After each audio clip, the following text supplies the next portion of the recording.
All right, let's talk about a productivity method that doesn't want you to fight your lazy instincts. In fact, it's designed to work with them. It's called Kaizen Nomi, and honestly, it's a method for what I like to call the smart lazy person. You know, someone who wants to get big things done without that constant draining fight against who they are. So let's get into how it works. Have you ever done this? You set a massive, exciting goal, you're gonna write a novel, you're gonna get in the best shape of your life, and then 2 days later, you find yourself just endlessly scrolling on your phone, feeling like a complete failure? If that hits a little too close to home, listen, I've got good news. The problem probably isn't you, it's the method. So before we even get to the solution, we have to completely redefine the problem. We need to understand what being a lazy person really means. And trust me, the answer is probably not what you think. Okay, this is where we get it all wrong about laziness. See, a lazy person isn't someone who doesn't have goals or isn't smart. Not at all. A so-called lazy person is simply someone whose brain is really, really good at its number one job, saving energy. Their brain hates wasting mental fuel. It hates that feeling of pressure and having to force things, and it especially hates feeling like it's being told what to do. And that, right there, is the absolute genius of Kaizen Nomi. It doesn't try to fight this natural urge to conserve energy. It doesn't tell you to just find more willpower. Instead, it goes with the flow. It uses your brain's own efficiency against itself, but for your benefit. So what is this thing, really? Let's break down exactly how this beautifully simple system, Kaizen Nomi, actually works. You know, the name itself tells you everything. It's made of 2 Japanese words. You've probably heard of Kaizen. It means continuous improvement. And then there's Nomi, which just means only. So you put them together, and what do you get? The core instruction. Only make the smallest possible improvements. And that leads us to the guiding philosophy, which is this.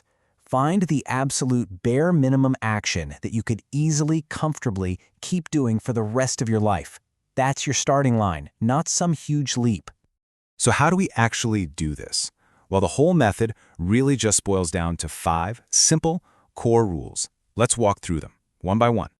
Rule number 1, and this is the big one, make your action so tiny, so ridiculously small, that it feels like a total waste of energy to even think about procrastinating on it. The goal is to make avoiding it feel like more work than just doing it. Just look at these examples. You want to write a book? Your only job is to write 1 sentence. That's it. Get fit? 5 push-ups. Learn a new language? Just look at 1 flashcard. Meditate? Take 3 deep breaths. Here's the test. If you still have to give yourself a little pep talk, like, come on, you can do it, your action is still too big. It needs to be smaller. Okay, rule number 2. Here's something you need to know about the smart, lazy brain. It hates complicated plans because making decisions burns energy. So the solution? You create a default, a simple automatic action that takes 0 brain power. Setting this up is easy. You pick 1 single action, 1 fixed time, and there's no plan B. So, for example, after I brush my teeth at night, I will open my Notes app and write 1 sentence. You don't ask yourself what to write, you don't ask if you feel inspired, it's just automatic, linked to something you already do. No decision means no resistance. Rule number 3 is a huge mental shift. You are not chasing a result. You are chasing consistency. Success for the day isn't about how much you wrote or how many push-ups you did. It's just about whether you showed up. Did you do your 1 sentence? Yep. Then you won. That's it. Move on. Now, rule number 4 is what makes this system so humane and sustainable. It actually allows for laziness. It gets that life happens and you're not a perfect robot who never misses a day. And here is the single most important part of that rule. You miss 1 day? No big deal. That's just a rest day. No guilt allowed. But missing 2 days in a row, that's the one thing you can't do. Why? Because missing 1 day is a break. Missing 2 days breaks the chain. It kills the momentum you've been working so hard to build. And finally, rule number 5. This one is probably the most counterintuitive rule of them all. You do not upgrade your habit just because you have a burst of motivation. You have to fight that urge to do more, at least until that tiny habit has become so automatic that it's actually boring. For the first month, maybe even longer, your only goal is to stick to that tiny minimum. You're building momentum, not results. Only after it feels ridiculously easy, when you're almost bored by it, do you even consider increasing it. And even then, just a tiny bit. Believe it or not, boredom is the goal here. because boredom is the sign that your brain has fully automated the habit. So why does this slow and steady approach actually work when our big, exciting, ambitious goals almost always seem to fizzle out? Well, it's because ambition, when we don't manage it right, sets up a whole series of psychological traps for us.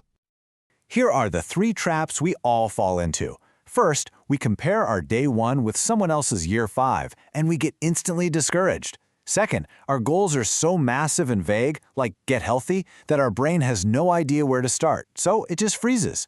And third, we tie our entire self-worth to the outcome. When we don't see results immediately, we feel terrible and our energy just vanishes. Ambition basically burns all your fuel before you've even left the driveway. This table really says it all. When you rely on emotion, on motivation and inspiration, you're building on something that's totally unpredictable and drains your energy. But when you build discipline, the kind Kaizen Nomi creates, you're building on structure. It's stable. It saves energy. And best of all, it works even on the days you don't feel like it. It just bypasses feelings altogether. So, let's bring this all home.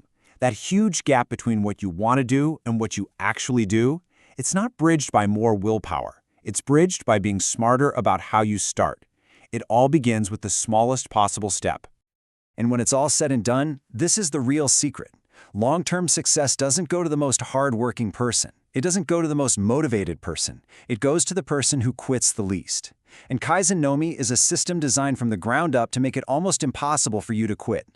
So I'll just leave you with this question.